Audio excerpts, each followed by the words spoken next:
Well, Phil, I'm sure you've done a number of interviews since the draft, and I'm sure the number one question you keep getting is, how did Sam Howell fall to the fifth round? I mean, have you been able to figure this out the more you've talked and thought about it? Yeah, to be honest with you, I really haven't, and I haven't put any thought into it because I don't know what's going through the minds of NFL coaches and scouts. I know that before the draft, there was an incredible attendance at all of our practices and our games. There was considerable interest by a lot of the programs, particularly the ones with some sort of quarterback situation going on. I also know the landscape changed drastically. You have Tom Brady retired, then he comes back, and you have Aaron Rodgers. Is he leaving Green Bay or is he not? You have Wilson going to the Broncos, all that stuff, and numerous other trades and activity that went on. So, I've got my own job to do. So to sit here and try and project why and where and what happened is hard for me. I know this: the day that Sam Howell steps on the field and competes, where he got drafted isn't going to matter. The only thing that's going to matter is execution and production. And so I think right now that's what he's focused on. Did you hear much from Washington in this process? I'll be honest, like I knew that they liked him going into this process. Did you hear much from Washington at all before this? Yeah, they were present, and there was communication, and they came and watched him work out. And I've talked to people. I know Coach Brown has talked to people. So yeah, I really thought I had talked to 27 of the 32 teams. So, you could tell that the interest level was there. And, I don't think it's any different than these college kids that come out of high school. They've got all these stars, and the minute they step on our campus, none of that matters anyway. And and that's true. And I would think that in the NFL, what round you were drafted in doesn't matter at all if you're productive or, on the field when you're competing. Well, and I'll be honest, like the best players that I've been around, when they get here, they say, okay, I'm here now. Where I was drafted doesn't matter. I've got to work to stay here. What do you think teams missed on him?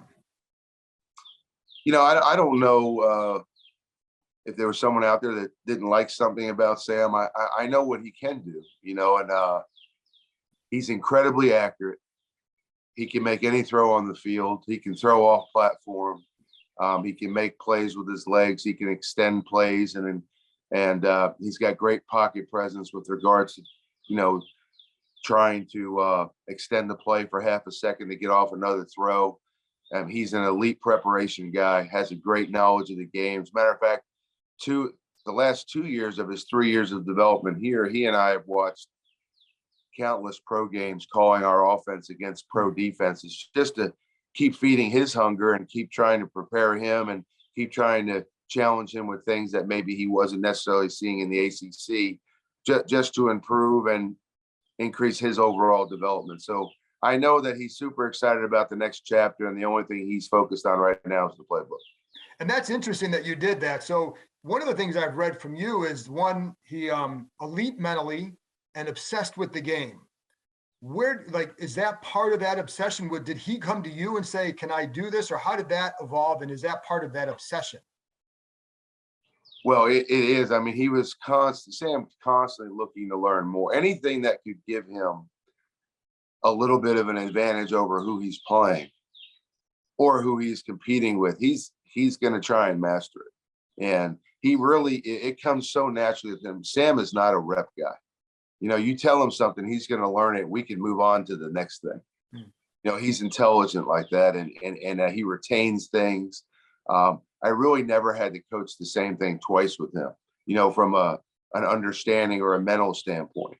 And then physically, you get out there and you try to work on the things that he needs to get better at in the physical realm. And, he's meticulous with regards to preparation. And I use the word obsessed because that's really where he is right now. That's a word I'd love to be able to use about every quarterback I've ever coached or ever will coach, because that's where they need to be, I think, to be successful. And that's the world he's living in right now. He got bit somewhere by this football bug, and he loves it, and he studies it, and he can't get enough of it. And heading into his first chapter in the NFL, I think he's in a good place right now. Give me an example of that meticulous aspect that you talk about.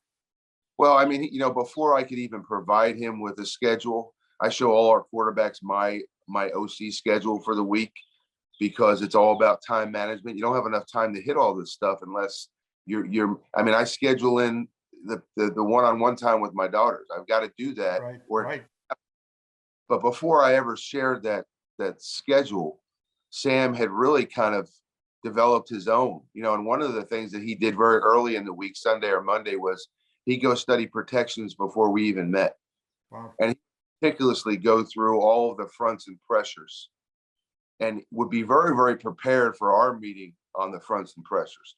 And he'd already have questions written out and ready to ask, and situations and scenarios that he wanted to discuss and talk about before I even got to address them. So doing that, we started so much further down the line in the conversation or in the preparation for protections, because he had done all this work previously before he and I got together. And that's just one small example of the type of preparation he puts into getting ready for an opponent. And it's funny because when you talk about elite mentally, I was going to ask you, and it sounds like the answers already was that is it just because he's so smart or because of the way he prepares? But it sounds like it's probably maybe a combination of both. It's definitely both. And those aren't things that everybody, those aren't tools that everybody are naturally blessed with. And Sam is, the game comes very naturally to him. And then on the other end, he's so willing and excited to put in the work to get ready for Sunday. One of the other things that people talk about with him is the deep ball, that he is a really good deep ball. Why does he throw a good deep ball, do you think? Well, I'd like to take credit for it. I can't. I mean, it just is a natural talent that he has. Now we emphasize it because we throw so many of them. So it's something that we've done a lot of over the years. And he, because he excelled at it early, we continued to do it. And, you try to play to the strengths of your guys. We would like that to be a part of what we do offensively. But Sam has to be good at it, and you've got to have receivers on the other end that excel at it.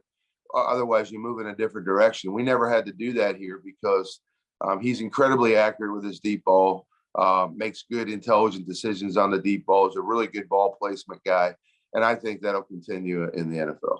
One of the things that I heard from even here, they would talk about with Sam, you go back and look at last year's film, and they'd say, well, you need to go back and look at the previous year because look at all the guys he lost, including Dyami Brown to here. How much was that a factor for him, and how did he handle that, do you think? Well, for me and from the coaching standpoint, it sounds like excuses. But when we're discussing things with Sam, he had Michael Carter, Javonte Williams, 2,000-yard rushers. He had Dyami Brown and Daz Newsome, 2,000-yard receivers in 2020. And the job of the quarterback in our offense is to be a great distributor of the football. And we want him to get all this talent, the ball in open grass. And then you let these guys go be the athletes that you recruited them to be. Going into 2021, he loses the 2,000-yard rushers. He loses the 2,000-yard receivers. And it's our job as a program, as it is every program, to replace those guys and maintain and keep doing what you do. But that was four guys that really accounted for 4,300 of our 6,300 offensive yards. And then I think what a lot of people don't know is we actually got into the season and lost our starting center for a while. Right. So now you're down 4 skill guys in the starting center. And then the only returning receiver, Bo Corrales, that was coming back, we lost him for the season, from a complication after surgery for a sports injury. So now he's got 6 starters that he had the year before, him being the 7th. So the only thing coming back going into this season that had any experience playing were some guys up front on the offensive line. So Sam, I thought, and really statistically was more productive this year than he was in 2020 and 2019. He threw for 300 or 400 yards less, but he ran the ball for 828. Right. It's not often that you say, hey, look, we're losing 2,000-yard rushers.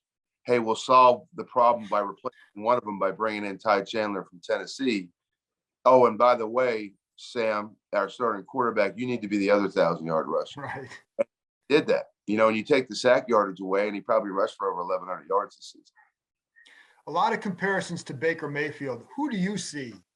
And a part of that is because of the size and a little bit of the play style, but who do you see as maybe a more apt comparison to what you think, the style of quarterback you think Sam can be? It's interesting the Baker Mayfield compare. I mean, the size is similar. The arm talent is certainly similar. You got the beard and all that. But Right. truth, studying a lot of these quarterbacks from the past, right up until now, I think the one that pops out to me that I expressed to Sam a long time ago was Drew Brees. And even Drew agreed when we talked about it at the Notre Dame game. He covered our game against Notre Dame, and Sam is about the same size, a little thicker. And I'm not suggesting that he'll be the next Drew Brees, right. But what I'm saying is skill set wise, talent base wise, he has the same strengths that Drew has, and he's got good pocket presence. He can move and extend the play in the pocket. His first choice is not necessarily to run. He did a lot of that this year to help us win games, but he has an incredibly quick trigger. He's a short arm action guy. He can get rid of the ball quickly. You can be really, really close to Sam, and he has a shot at getting the ball off anyway. And those are things, and he's incredibly accurate. And as we've said earlier, he can throw the deep ball, and all of those things are strengths that Drew had. And so I liken him to the skill set of Drew Brees more than anybody I've watched in the NFL. In your style of offense, how did you, in terms of going back to the mental aspect, the responsibilities you put on him at the line, what kind of responsibilities did he have at the line that maybe was it more than what you would give somebody else? The only thing that we get, our whole philosophy here is to keep everything as simple as we can so the guys can go play football. We don't want to constrain them. I don't want to handicap them in any way with more knowledge and more things to think about and more decisions to make than they need to actually excel at the play. And that's the same with Sam. Now, having said that, the quarterback has a lot on his plate, as he does in any program. Sam right now could draw up any run concept that we have in the offense. He could tell you the footwork of the O-line. He could tell you the technique. He could tell you why and how we handle all the different pressure situations in our run game. He can check a protection to anything that you need in play action protection and quick protection and slide protection and man protection. He understands all of those things. He's a coach on the field right now. And I think what he doesn't know in the world of football, he will when they teach it to him. He's not, like I said, he's not a big rep guy. You teach it, he's going to know it. You're going to be able to progress to the next thing. And that enabled us to take the offense as far as we wanted to, because we were really never slowed by his development. If anything, we're able to get the things quicker because he can handle it. Two more things on Sam. Is there something as a person that you say, hey, we've talked about the football side. What do people need to know about him as a person, just from a personal standpoint, just about him? I would say demeanor, in my opinion, has been his demeanor, his composure, his poise, the fact that he's a little bit quieter because he's a thinker and he's a process. He is it's a tremendous asset for him. And I say that because he's really very unflappable. I mean, he's not a guy that's going to get rattled easy. And I often say you could never tell whether he's up 20 or down 20 by his body language. He's going to be extremely enthusiastic. He's not going to be overly emotional, which is why I think he's so consistently efficient. The other thing I would say is you don't see him like a Baker Mayfield or a Peyton Manning, a more demonstrative guy. You don't see him leading by being boisterous and loud and using his hands and his body language and all that. That's not his style. He'll lead by coaching players. He'll lead by grabbing their jersey and talking to them after a practice rack of plays or after a series offensively in a game. And he said something to me a while back this season when I asked him, why is it that you're not more demonstrative, or you don't attack or get after the players when they don't give you what you need or what you want? And he said, Coach, when teammates have respect for you, you don't have to MF them or yell at them to get a response. And he's right. And he had the respect of the locker room, and all he needed to do was whisper something over to a receiver, and he's going to get a better route. Say something to an offensive lineman, and he's going to get a better effort. And then that's just the way he leads. He just doesn't feel the need to have to be to call somebody out to coach them up on something. I want to ask you about Dyami for 1 minute, but I have one last thing on Sam with him. Where do you see his career going? I mean, if you're sitting there making a prediction, what are you saying? Someone quoted me the other day. I got to watch what I say, I suppose. I said it wouldn't surprise me if 5 or 8 years from now, there's a 30 for 30 on Sam Howell about, well, he went in the 5th round, but look where he is now. That would not surprise me, just knowing how obsessed he is with the game, how competitive he is, and how talented he is. So I think the sky's the limit right now for Sam Howell. And then 2 minutes or 1 minute on Dyami. You had him as well, and you came out here last year, had some adjustments to make in Washington, showed a little bit of things at the end of the year. But what's your take on Dyami Brown? The feedback I've gotten is that he got stronger as the year went on. He did a better job in special teams, and they seem to be excited about him right now. I know how explosive he can be, and so I'm looking forward to watching him develop this year. And I would imagine if you see the same improvement in Dyami Brown from year 1 to year 2 that you did in Chapel Hill, you're probably going to be very, very happy with Dyami. He played special teams. He was a gunner at times, and they felt like maybe he developed a little bit more of that physicality. Do you think that was necessary for him as a receiver? Yeah, there's no question. I don't know if physicality is a word that you use with any receivers as they enter. To a degree, right. But I think they're all learned very quickly that is a necessary component. And you're either going to be physical or you're not. And that's probably going to have a lot to do with whether you stay or you go. So I think he understands that. Everything we asked Dyami to do in college to get better and excel, he did. And I don't see his approach changing with the Commanders. And I almost said the Redskins there. Trust me, you're not alone in that there. And I probably wouldn't have noticed. Last thing then, having those two back together. And I know it takes more than just being reunited with the guy, but what do you think it would mean for each other to be reunited and maybe be on the field someday together? Well, I think Sam is regarded as one of the best quarterbacks in the history of North Carolina and in the ACC. And I think Dyami is regarded as the same in his position. And so the two of them have created a lot of great ACC and North Carolina moments on the field.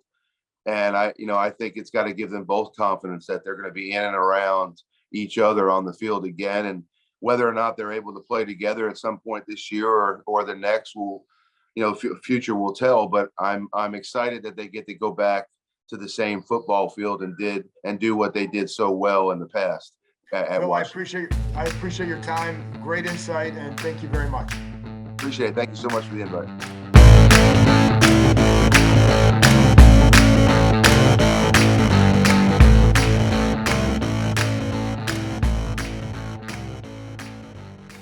Hey, everybody, it's John Keim.